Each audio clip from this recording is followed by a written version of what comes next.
People of Earth, your planet is about to be destroyed. Welcome to Conspiracy, the show, with your hosts, Adam Todd Brown and Connor McSpadden. On this episode, the Oklahoma City bombings.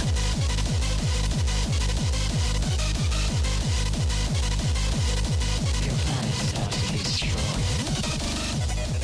All right. We are recording. Yeah, How exciting. I know. First episode of a new podcast. Indeed it is. The as of yet unnamed Conspiracy Theory podcast. The Conspiracy Theory Show podcast. Something like that. Oh, that's going to have great SEO. Just 4 words used in other capacities. Yeah. Almost limitlessly. We are SEO experts around these parts. Mm-hmm. So, And SE experts. right? Hey. Yeah, I was going to do an air But horn. seriously, one of the largest attacks on American soil since Pearl Harbor, if not the largest. Okay. Yeah. I think it's Oklahoma City and then 9/11. That's pretty much it. Yeah, Oklahoma City, 9/11, all the other terrorist attacks. Well, I guess Pearl Harbor was... Yeah, I think Pearl issue. Harbor, I think, it's probably the biggest since Pearl Harbor, and then 9/11 was the biggest since Pearl Harbor. I don't think anything's topped Pearl Harbor. No. Was Unless- 9/11 more than Pearl Harbor? 9/11 was like 2,000 people, and Pearl Harbor, I think, was slightly more. Yeah. I could be wrong. Who knows? Who knows? It happened such a long time ago, I too. mean, who cares, right? Yeah, it's been...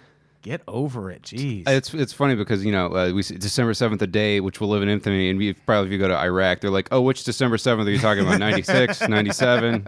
They're all pretty infamous. Yeah, we have it good here. Yeah. We're talking about, this is a conspiracy theory podcast, as we said at the beginning, because everyone knows I'm way into conspiracy theories.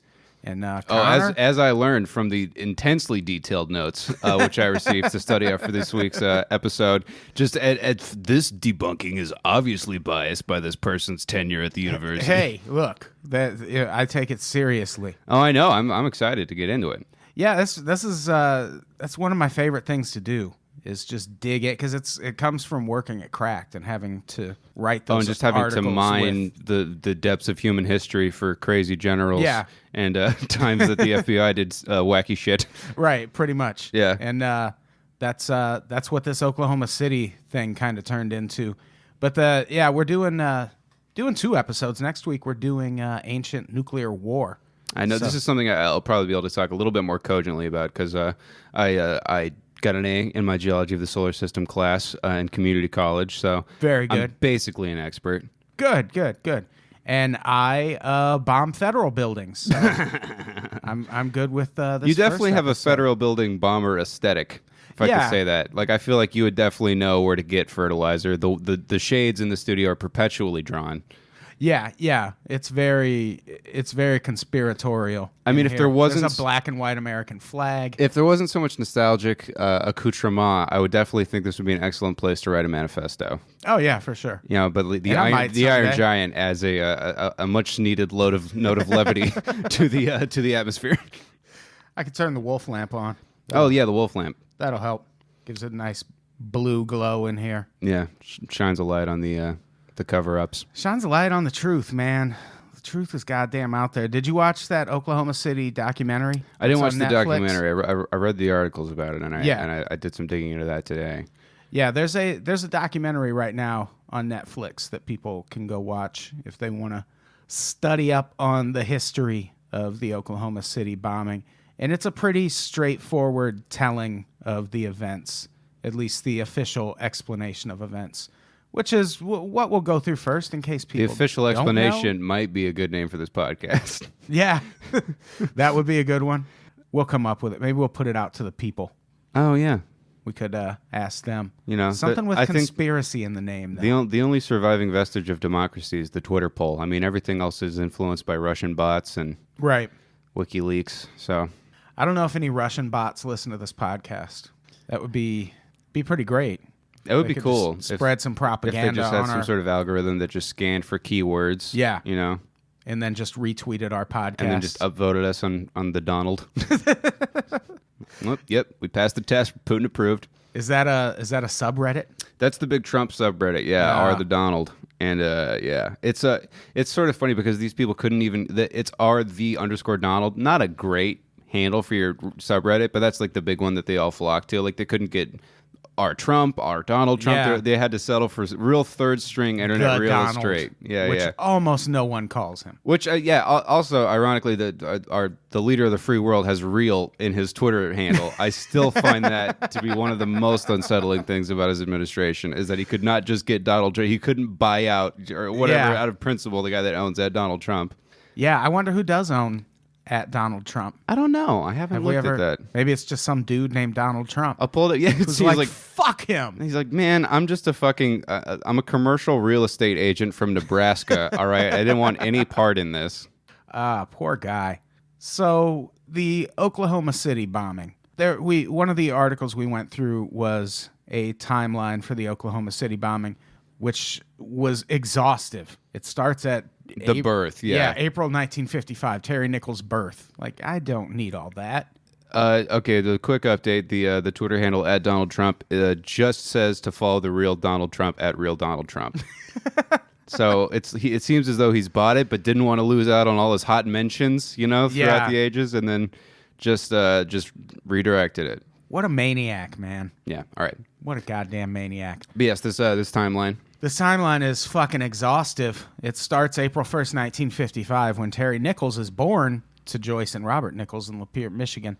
And it goes through Terry Nichols, Timothy McVeigh, and Michael Fortier's formative years, I guess you would call it. The high school stuff. So, it's obviously the Desert Shield, Desert Storm stuff with Timothy is pertinent info. Yeah, and they do a good job of framing like important white supremacist militia type activities that happened. And some of around which, this time. Which it's interesting because this is a very sort of like the official version. This is very cut and dry. This is according to what the official story is, what happened. A lot of the things are referencing tie into the conspiracy theories like Ruby Ridge and Waco and all that goes to Elohim City, that weird white nationalist compound. Yeah, have you ever seen the documentary about that place? No, I haven't. It's I don't remember what it's called, and I don't know that it's exactly about Elohim City. But it was... worst David Bowie song ever, by the way. That it is. It was like an early 90s documentary, maybe mid-90s, about skinheads and hate groups. Mm-hmm. And they visit Elohim City at one point. And they're like some of the Pittsburgh punk rock guys are into that. And then one of them... it's interesting, one of them got arrested and got a sex change in jail afterwards. Yeah, it's really an interesting ties into a conversation I had recently about a friend of mine knows a dominatrix, and she says a lot of her clients are like real hardcore punk rock dudes. She's like it's mostly like businessmen, like kind of powerful, like real estate types, like you'd expect, and then there's like a lot of like just dudes with like Dead Kennedys t-shirts and like mohawks. They're like, all right, I'm gonna need to put on a diaper and shit myself while I jerk off. Wow. I wonder what the psychology behind that is. I don't know. I find it interesting though, but we're getting away from the point. So yeah, I suppose a little bit. So they go through all of these things that happened during McVeigh and Fortier's kind of formative years, like you said, Ruby Ridge, Operation Desert Shield, which Timothy McVeigh actually fought in, Waco. See, the kind of the official explanation for this is that Timothy McVeigh was inspired by what happened at Waco to bomb the federal building. The news footage of him like selling those anti-government bumper stickers at the scene.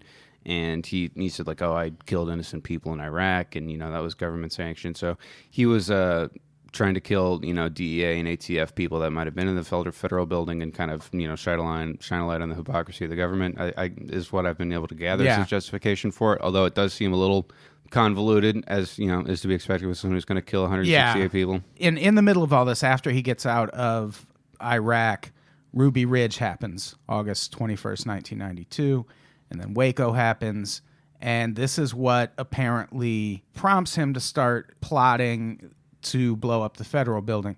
But what's weird to me is in this timeline, it jumps from July 1994 to September 1994. In July 1994, McVeigh is the best man at Michael and Lori Fortier's wedding. September 13th, 1994, McVeigh begins his plot to blow up the Oklahoma City federal building. I feel like there's some parts missing there. I mean, yeah, the one of the things I was reading said that he got really into a book, a novel, which was talking about an armed resistance to the American government that involved blowing up a federal building. So a lot of people think that was the impetus for his plan. But I mean, to me, that's not that's not a huge. I mean, until you. I don't think there's any pertinent like bullet points there aside from whatever the gradual radicalization or whatever you want to call it. Yeah. Yeah, there's nothing that really stands out up until... If anything, the marriage is just kind of a fun fact. Yeah. In the midst of it. Yeah, it's like they're just trying to pad this out. Oh, he could rent more than a truck. He also rented a tux. July of 1994. So then it goes through all of the different steps they took to gather the explosives to build this bomb, which happens mostly in October of 1994. What's interesting to me is that unless I'm mistaken, they buy 2 tons of ammonium nitrate from the same place in McPherson, Kansas. So that means they bought a ton of ammonium nitrate, and then they went back like weeks later and were like, yeah, we're going to need another ton of ammonium nitrate. This guy's like, what level of farming is this man doing? Yeah, that didn't raise any fucking red flags at all. I guess this is probably before we were super scrupulous about like people's credit transactions or whatever. Because now, I mean, if you make a couple, late night 4chan searches and then go and look at peruse the wrong pages on Amazon, you'll get a knock at the front door. But in the 90s, you're just like, I have a farm that I have no proof exists. Yeah. I also love motorcycles. Yeah. It kind of harkens back to 9/11 when like different intelligence agencies just weren't talking to each other. Yeah. So like the FBI was like, hey, we're going to get bombed. Someone should tell the CIA. They're like, they'll find out. What, we're going to lose our fucking edge? And then we're not going to get the pizza party.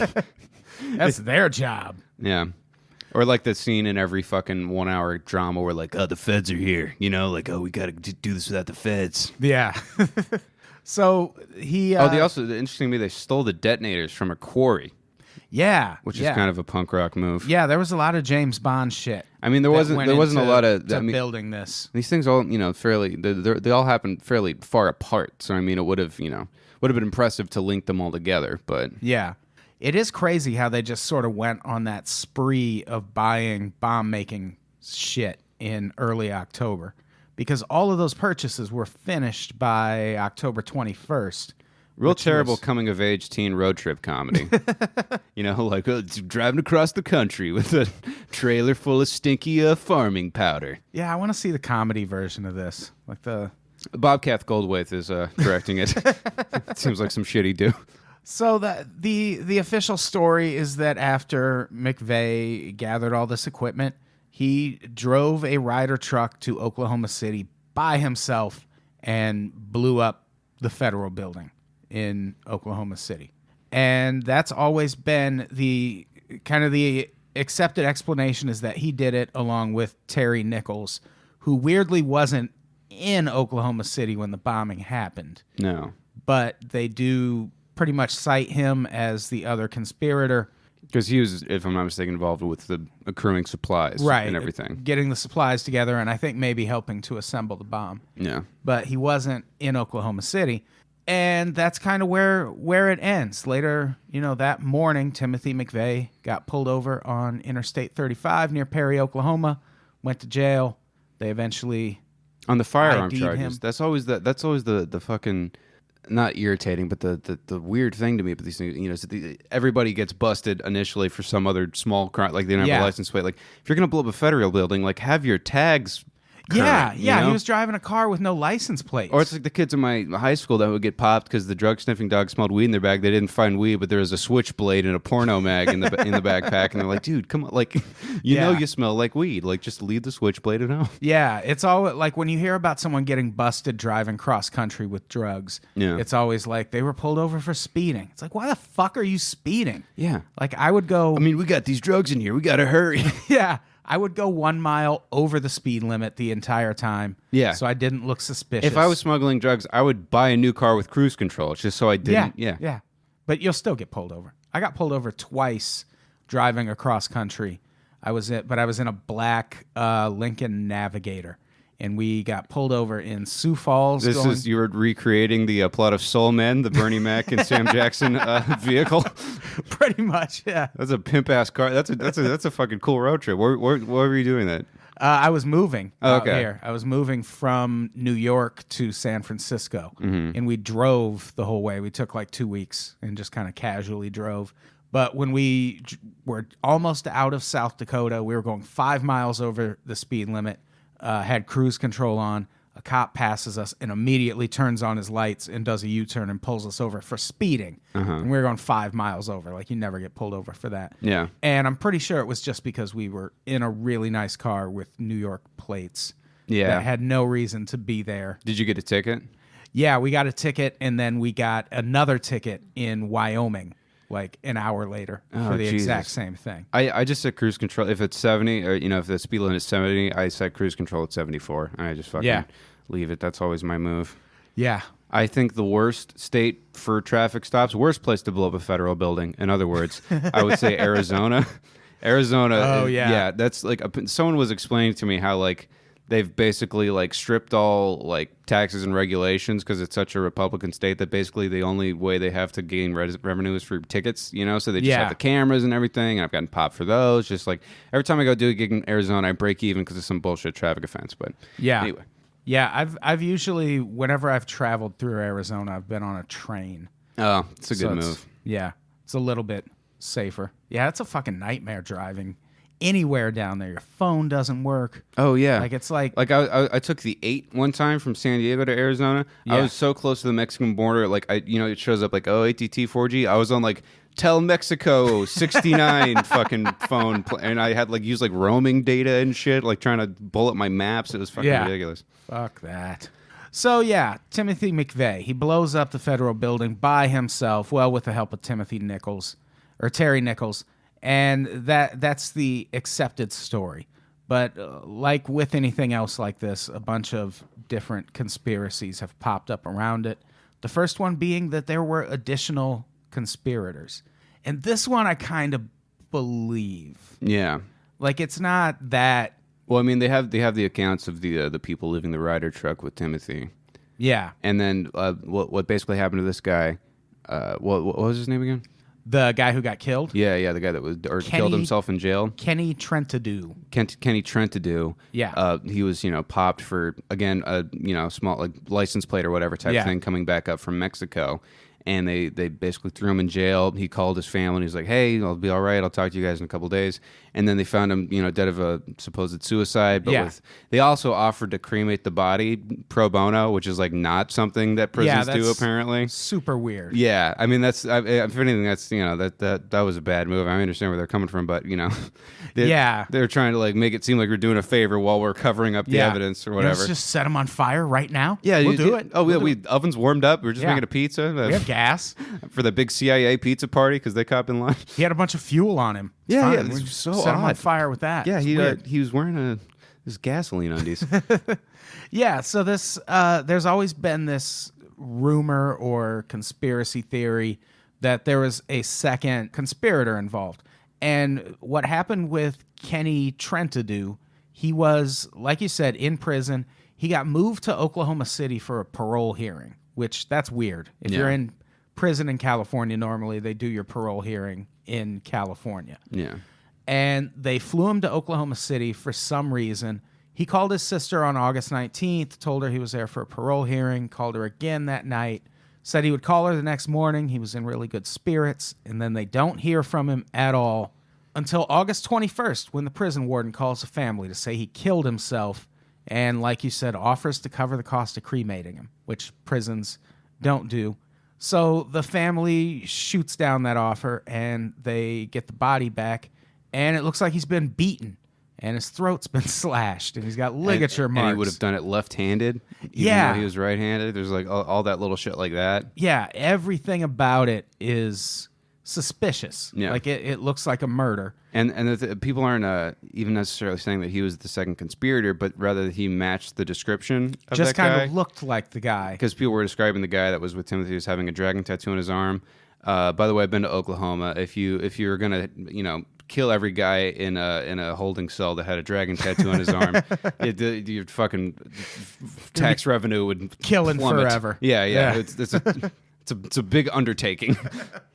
Yeah, so when the body gets shipped back, he looks like he's been beaten to death, and the family's like, "What the fuck?" They did fly him cargo on Spirit Airlines, so that made.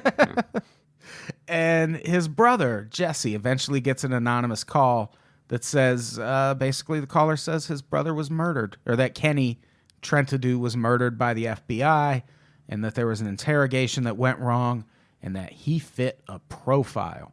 And that profile is this number 2 conspirator that people say... People call him John Doe number 2. Yeah. He's in that drawing from where Timothy rented the Ryder truck. Right. Yeah. Which in the documentary that's on Netflix, they claim that that other person in the drawing is just another dude who was in Who was just happening the to be renting U-Haul a truck. place, who just happened to be renting a truck. Which kind of it probably makes more sense.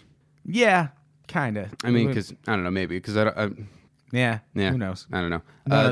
None of this makes sense, Connor. That's the problem, Adam. Yeah, you All right. gotta uncover it. Another way the FBI fucked up is and I feel like this happens so often, is that this dude's Kenny Trampoline, his brother was a lawyer. Yeah, Yeah, they always used to have it like where, oh yeah, the good kid and the bad kid gets, something fucked up happens to him that's, smells a little fishy, and then the lawyer has to, like, on some weird Daredevil shit, has to devote his life to, trying to expose the truth.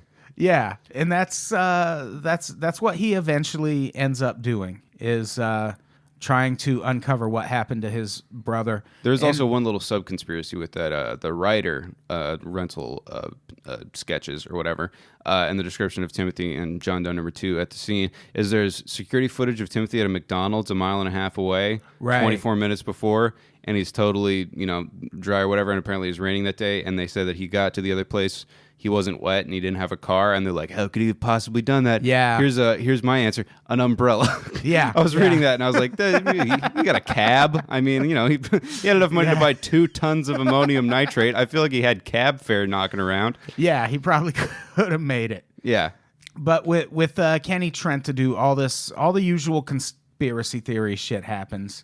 The clothes he was wearing when he dies go missing. A bunch of other evidence might have been tampered with.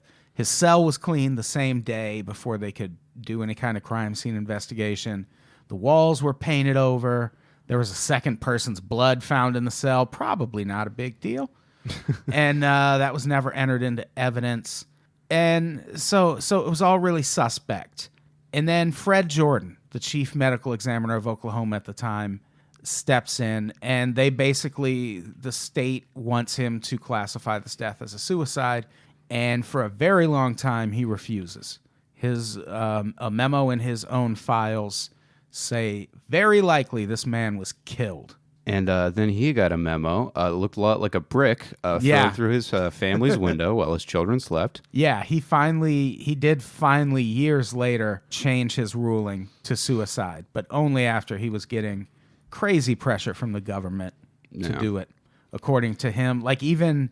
He's just kind of one of those like small town guys. Like, I didn't want any part in this shit, Yeah, like even the state's attorney at one point wrote a letter to, I believe, the FBI, basically saying, "Stop harassing this guy." Yeah, and they didn't until he said it was suicide. Until he fucking caved to the official version. Fucking sellout, man! What a fucking sellout. So this conspirator number 2, there's a lot of people who think. Although I will say in his defense, do you really want to be the Rosa Parks of a guy with a dragon tattoo on his arm? I mean, if you're gonna make a stand for somebody, dude, that was a notorious bank robber. It might not be the place you want to draw the line in your sand and condemn your kids to a life of harassment. Yeah, that's not the hill to die on. Yeah, you're gonna have to talk to so many dudes with weird haircuts on the History Channel, for the rest of your life about your dad and all the good he tried to do. I want to get on the History Channel just once as a talking head. I don't think that's an unattainable goal at all. Probably not. Another thing about the state of Oklahoma, if you ever wondered where all the people who watch the shows on the History Channel that have nothing to do with history are, it's there. Oh yeah, it is just Pawn Stars the state. Yeah. I love the History Channel. So. It's a ton of fun. I watch it. I watch the shit out of American Pickers. Oh yeah. No, I mean, every time I'm home for Christmas, we just throw on Pickers, man. Let's have a fucking Pickers marathon. Shit is like a catnip for white people in their early 50s, so my parents just love it. Yeah, that and true crime documentaries. It's all I watch at the holidays. So this John Doe number 2, they believe might have been a guy named Richard Lee Guthrie. Hey Adam, the football games. I'm like, yeah, but so is casting John Benet. So sorry. Have you watched that? I haven't. No. I can't watch it. It doesn't make any fucking sense. People are just saying every time someone tries to describe it to me, it makes less sense what the premise of it is. Yeah, I still don't know what the premise is, and I watched a good 25 minutes of it. Yeah, it's apparently just people auditioning to be, and it's about the people that are auditioning, and doesn't have anything to do with John. Yeah. I don't know. Maybe one of them will get murdered. I'll watch that. So Richard Lee Guthrie, he was the head of the Aryan Republic Army, and apparently very much resembled Kenny Trentadue. So that's who, according to this theory, that's who authorities thought they had in custody was Richard Lee Guthrie. And where things get weird is there's also a woman named Carol Howe who lived in Elohim City, and apparently Elohim City had been infiltrated by the ATF to the point that they may have known this bombing was going to happen. And it's apparently Carol Howe who told her ATF handler that this was apparently going to happen. And I think that's where part of the conspiracy comes in that I think there's some sense that this might have been one of those sting operations that the FBI loved to pull, where they would get someone right to the point that they were going to bomb something, like basically entrap them, and then pull the trigger at the last minute and arrest them. Yeah. Like this could have been something that went wrong, like they knew the catch a predator type thing of domestic terrorism. Yeah. Where it's like, hey, come on into the kitchen, there's cookies, and then it's like, actually, that's not ammonium nitrate, that's a lie. No, jump in. Yeah, to catch a predator if the predator actually fucked a kid. Yeah. Basically, is what this would be.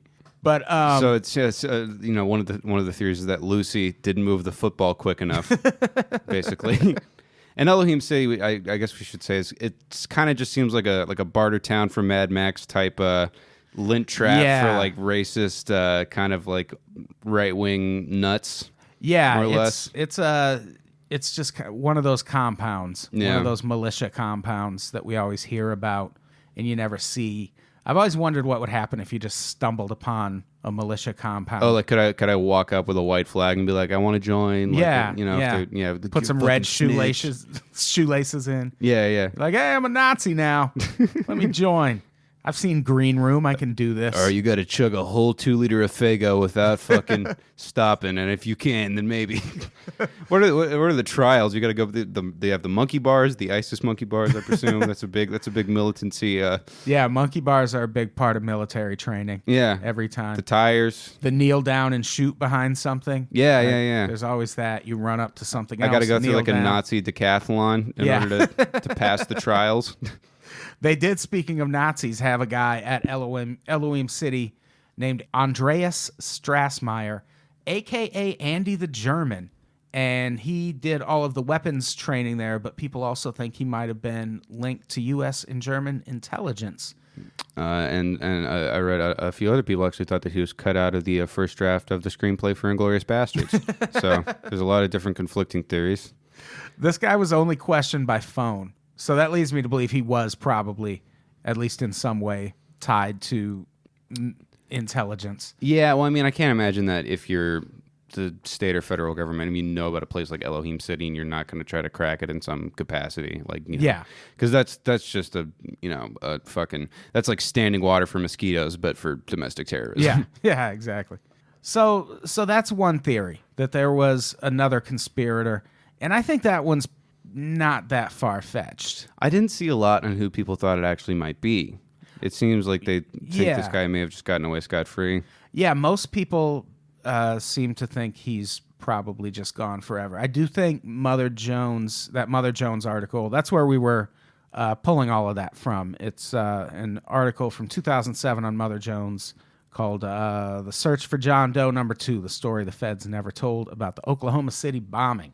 And I felt like they did a decent job of making it seem like it was probably that Richard Lee Guthrie guy who... Oh, the bank robber guy. Yeah. Yeah. Who at one point did start cooperating with the feds, and you'll never believe what happened to him.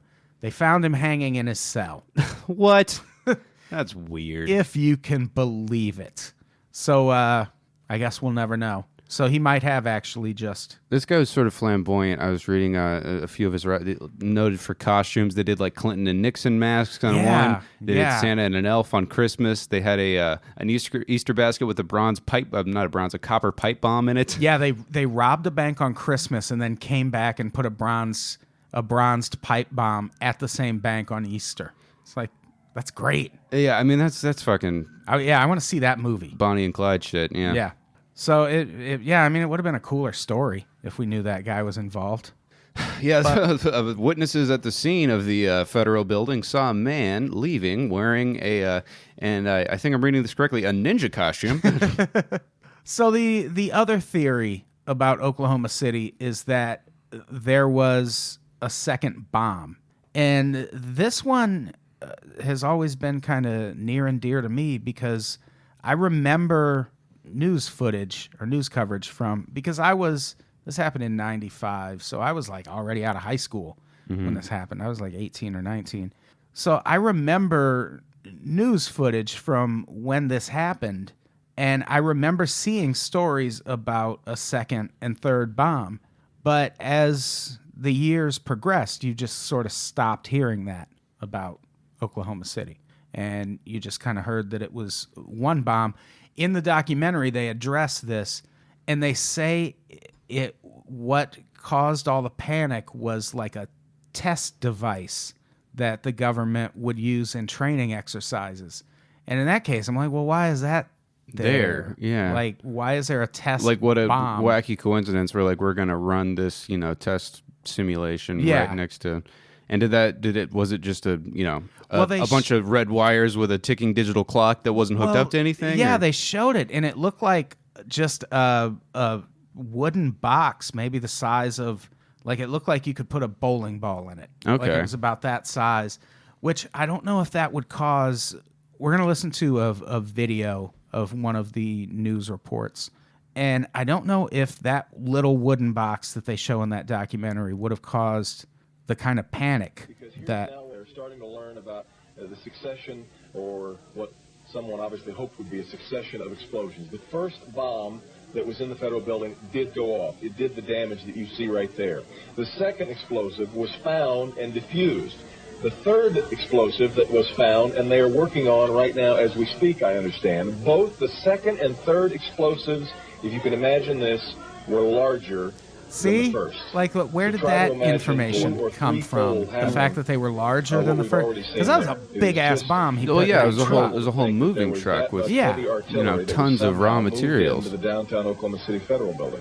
2 other explosive devices were found that were not detonated, and they were larger than the first. And this is footage of people running and saying that they've been told there's another bomb. If you were watching there was a white pickup truck backing a trailer into the scene here. They're trying to move people out of the way so they can get it in. Now, is this something that the authorities on the ground said, like, hey, there's more bombs, just get out of here? Yeah, it could have been that. Like, just get the fuck away from us. Yeah, that seems like something they might do where you can deny it later. Like, oh, it was just a suspicious, van. And the bomb squad folks will go in, and they will use that trailer. You see the great fucking on the mullet back on there, that so guy right this there. Is how they would transport really the dates the explosive footage. device away from this populated area to try to do something with it. The Justice Department is reporting that a second explosive device has been found. See, there were exploded in the front, controlled demolition in the back. Downtown Oklahoma City.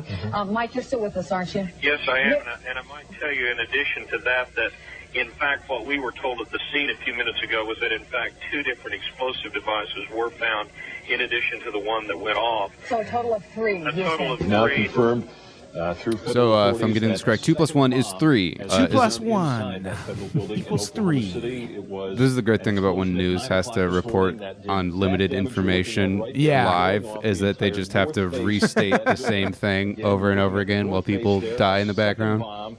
was found on the east side of that building. A bomb squad is See, on it the just scene. seems That weird to second me bomb that there's has not so exploded. We much. don't know quite the status I mean, I yet, guess but they've someone managed to could have defuse been it, but it giving has been out confirmed that a second bomb misinformation. was found on the And that's east side. well, this is One device was deactivated. Apparently there's Like, this another is the device, governor and talking right whatever now. did the damage to the Jesus. Murrah building was Well, yeah, it all seems to be tremendous, corroborated from very multiple sources, like is what they're telling us. The So, scene, first people Yeah. who've seen were told this. Called Frank Keating, Governor Frank Keating. And this is He said nowhere in the three official version of the FBI story? anti-terrorist There's multiple teams are bombs? en route to No, Oklahoma not City. anymore. Right Like, when now, you they watch are saying that this is that the documentary about it, which really sophisticated adheres This is to very, the original story, sophisticated, they bring it up, but and, like I said, they has just to have been write it done off by an explosive as expert. The training dummy. That's just what a one of them training was. What thing. was their explanation for the other one? Yeah, exactly. Yeah. They don't really have one. To retrieve more of the injured because of the presence of other bombs in the area. I just took a look down the street at the Murrah building again. I see another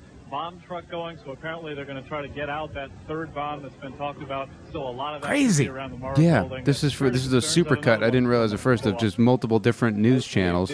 Yeah. The second device that they found, we understand, was The This one has the InfoWars. InfoWars The watermark. InfoWars water stamp. Oh no. I feel dirty now. I know, that's always the thing about this. You're like, wow, this is really interesting. You're like, oh, this is by wehatethejews.org. And you're like, oh, fuck, okay. Well, I don't really know what they have to say about nuclear war on Mars, but I don't know if I need to read it. Certainly through some good work by some munitions experts and the explosive sniffing dogs. Yeah. So this is almost over, but But it was a great stroke of luck. The explosive sniffing dogs, which left 2 additional bombs in addition to the one which was detonated earlier, making a total of 3 bombs. total of 3 bombs. One was hiding in my mustache. That guy's mustache is amazing. It's a great comment for an audio medium. We do what we can. Got a funny I mean, we were mustache. just watching videos for 3 minutes. It's fine. So yeah, the additional explosives are a theory that, I mean, it's out there. People believe it, and it's because of stuff like that. But it's also one of those situations like you were talking about where you go look at the official source, and it's just some dude. Yeah, like this website is hardcore GeoCities. Yeah. Like, I should not run 2 websites that look aesthetically much better than this. I am not conducting analysis of audio files from a lawyer's dictaphone blocks away that indicate multiple blasts. I have a humble podcast about ISIS, but this guy, it isn't profoundly badly formatted. A bevy of different fonts and sizes. Yeah. Like It's called whatreallyhappened.com. yeah, by the way. Web 1.0 GIF banners to the side of the page advertising friends and sponsors. It does raise a few interesting points. Yeah, he does. He mentions the Timothy McVeigh was dry at the U-Haul thing. How did he get there? Which I think an umbrella is a pretty good guess as to how that happened. Yeah. Umbrella, cab. Rain also starts and stops. Yeah, You know? Could have been anything. He does have a picture of a Ryder truck a few days before that was allegedly just kind of stored at an army compound near Oklahoma City. See, this to me is a little, even not a little more credible, a little less credible even than the why was he dry at the U-Haul place? Because I imagine the Army also has to move shit, and a lot of it is probably not, fucking hydrogen bombs and, green tarp-covered caravans. It's probably just office supplies and shit. And also, I mean, they had the VIN number from the axle of the Right. truck at the side of the federal building. So this is less interesting to me. Well, not to debunk you right on the spot, but I did watch an episode of Homeland recently where a truck bomb goes off and they find out that a government agency had swapped in a different van and they took the original van. Probably not what happened here. No. But you never know.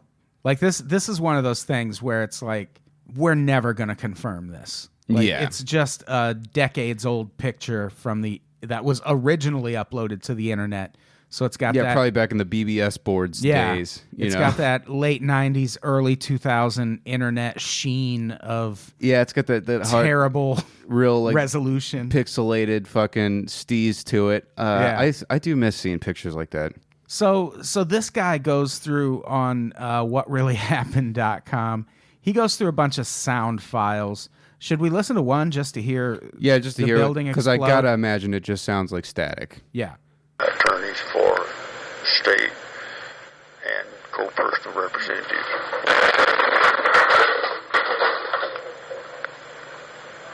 Just sounded like he dropped something. Yeah, no, that's from a lawyer's dictaphone in a nearby building. A few blocks away. And what this guy's comparing is basically he's trying to prove that there were 2 blasts. Yeah, but what he's extrapolating from this incredibly low-res piece of audio from technology from 1994 is I don't want to say outlandish because I'm not sonic expert by any stretch of the imagination, but he's saying that there's multiple spikes that would indicate like this is before this happened and then the timelines don't match up. Yeah And this is a thing.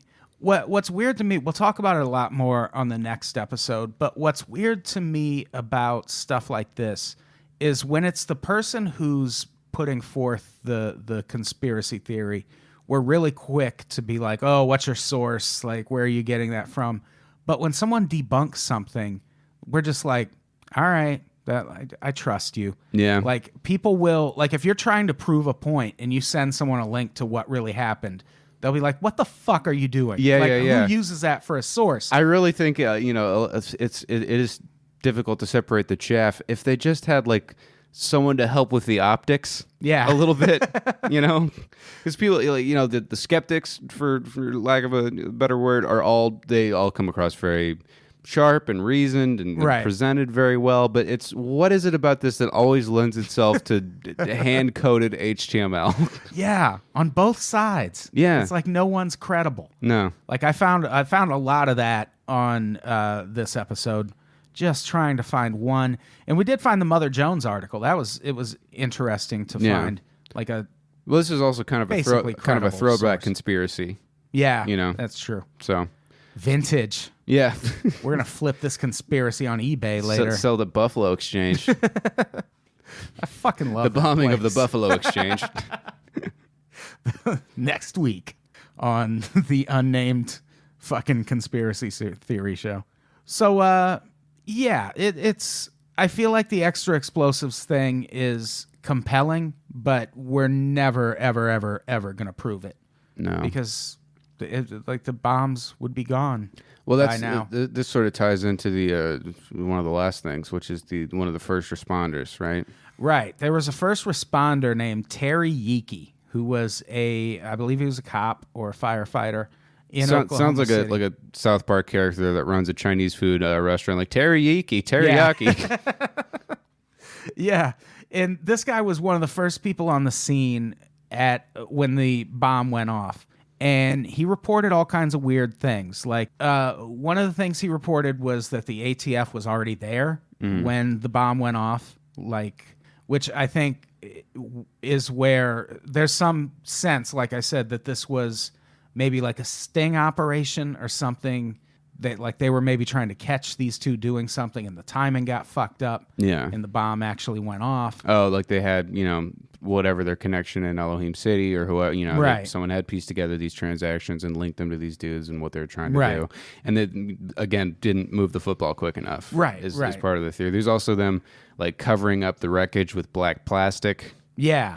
Just to and weird, not like a gigantic tarp, but little individual pieces to cover up little cracks and shit like that, which is very odd. Yeah, it was all really strange. And this Terry Yeeke, he was there that day, and he gets home and tells his wife that it's not what they're saying it is. And from there, he goes on this mission, basically trying to uncover all this evidence about Oklahoma City. Yeah, he's making trips on his days off in his personal vehicle. Yeah, doing all this investigative work.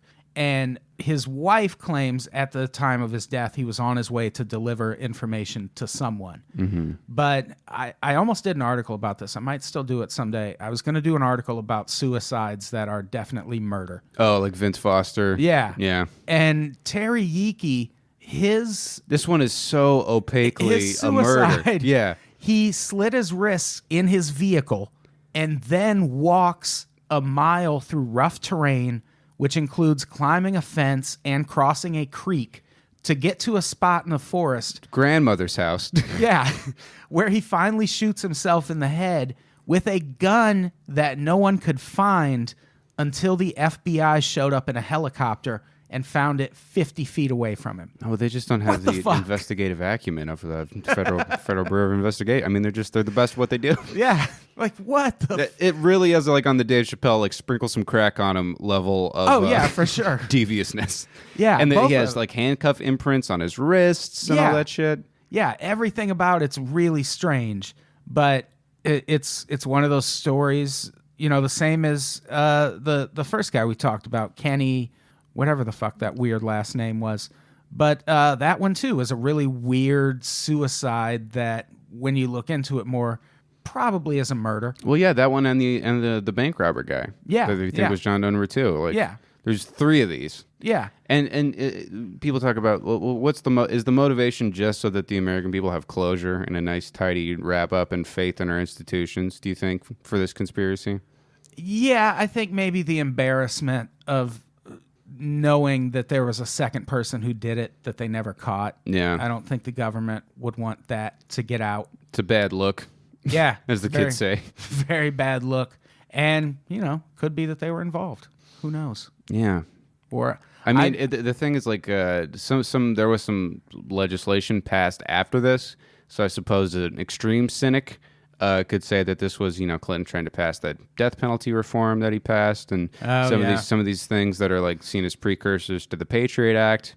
Yeah. But then, there is, possible justification that, similar to the JFK murder, where they're just like, we just need a tidy ending for this so people can know that fucking, if we get the job done, this is not going to happen again, yada, yada, yada. Yeah.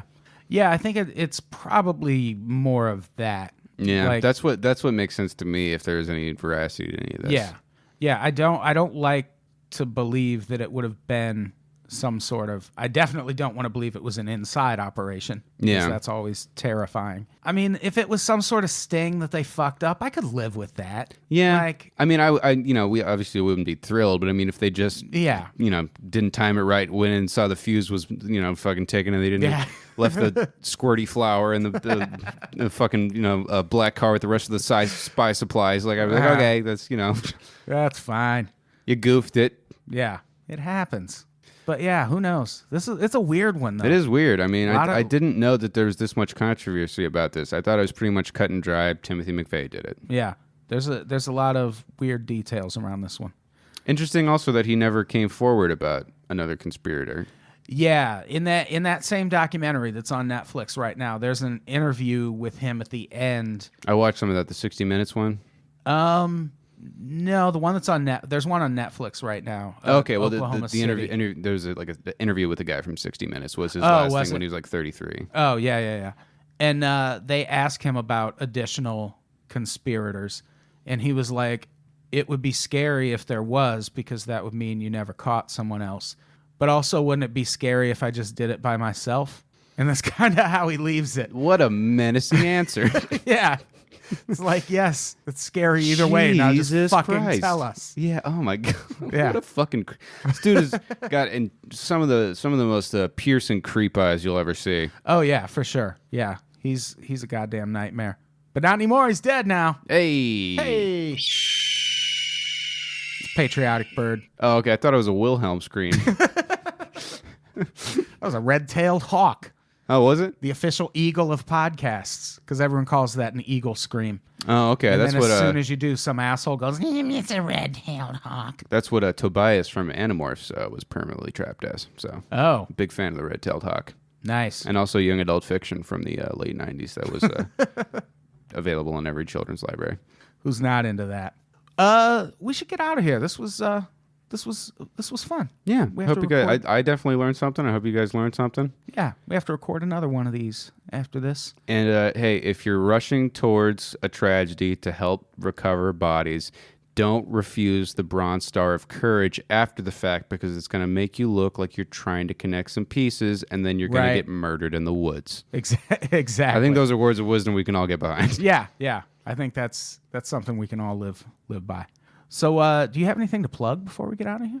So I got a podcast of my own I do with my friend Keith Carey called Mean Boys. It's a Edit that out, please. It's a scripted comedy podcast where we write jokes, sketches, and games. It's a lot of fun. I'm very proud of it. So if you thought I was compelling at all, please give that a listen. Yeah, give it a listen. I was on it not too long ago. Adam was fantastic. Good times. Good jumping off point for you ATB heads out there. Yeah, fun podcast.